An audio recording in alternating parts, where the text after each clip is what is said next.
So let's talk about what happens when something goes wrong. Okay. Let's say for you, the buyer, you submitted a contract and or an offer and it was accepted by the seller, so you're under contract.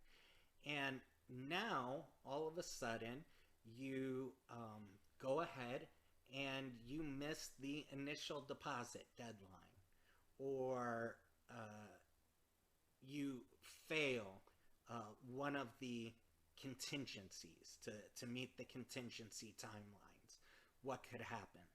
Well, there's a few things that could actually happen. The first is that, in regards to the financing contingency, if you fail to notify the seller in the appropriate amount of time, according to the contract that is standard here in Florida that you submit, it states that the contract will remain good and will continue as if it was a cash purchase.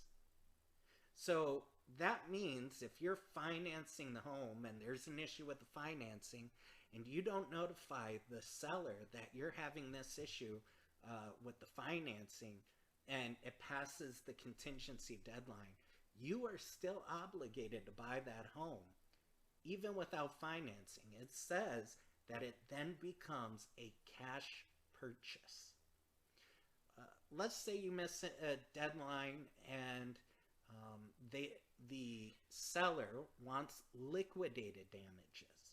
Well, liquidated damages in general refers to your initial deposit. So whatever that initial deposit was, maybe it was $5,000, $10,000.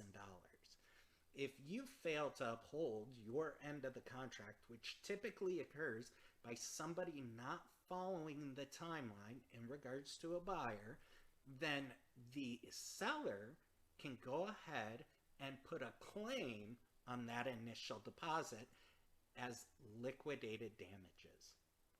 Now, what if the seller all of a sudden decides to back out of the sale of the home for whatever reason? Well, you as the seller could be taken to court and the buyer could insist on what's called specific performance, which means they take you to court and have the court force you to sell the property as initially agreed upon. These are some of the remedies that are contained within the contract, and it's important for you to know. That way, when you submit an offer on a home or you accept an offer on a home, you realize how important that contract really is. As always, if you like this video, you found it helpful, please subscribe, like, comment below. We always want to hear your thoughts. See you on the next one.